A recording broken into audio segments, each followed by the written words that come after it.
সিরিয়ার রাজধানী দামেস্কের হৃদয়ে দাঁড়িয়ে আছে উমাইয়া মসজিদ, যা ইসলামী বিশ্বের অন্যতম প্রাচীন ও গুরুত্বপূর্ণ ইসলামী স্থাপত্য ও মসজিদ হিসেবে পরিচিত।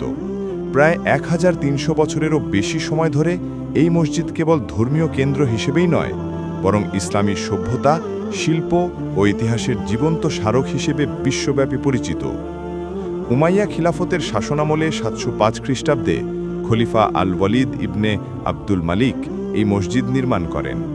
উমাইয়া যুগের অসাধারণ স্থাপত্য ও শিল্পকলা এখানে সযত্নে ধারণ করা হয়েছে। উমাইয়া মসজিদের আঙিনা, বিশাল প্রার্থনা কক্ষ এবং সোনালী মোজাইক শিল্পকর্ম দর্শনার্থীদের প্রথম দেখাতেই মুগ্ধ করে। বাইজেন্টাইন ও ইসলামী শিল্পের সমন্বয়ে তৈরি মোজাইকগুলো ইসলামী স্থাপত্যে এক অনন্য উদাহরণ। 3টি সুউচ্চ মিনার সহ পুরো কাঠামো ইসলামী স্থাপত্যের গৌরবময় পরিচয় বহন করে। উমাইয়া মসজিদ শুধু প্রার্থনার জায়গা নয়, বরং মুসলিমদের কাছে এটি এক গভীর আধ্যাত্মিকতার কেন্দ্র। হাদিস অনুযায়ী ভবিষ্যতে হজরত ঈসা আলাইহিসসালাম দুনিয়ায় অবতরণ করবেন উমাইয়া মসজিদের পূর্ব দিকের সাদা মিনারের কাছে। ইসলামী আকিদার এই গুরুত্বপূর্ণ বিষয় এই মসজিদকে মুসলিম বিশ্বে বিশেষ মর্যাদা প্রদান করেছে।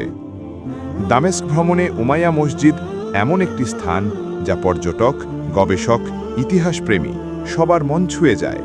এর শান্ত পরিবেশ, শতাব্দী প্রাচীন স্থাপত্য ও ঐতিহাসিক মাহাত্ম্য প্রতিটি দর্শনার্থীর মনকে গভীরভাবে ছুঁয়ে যায়।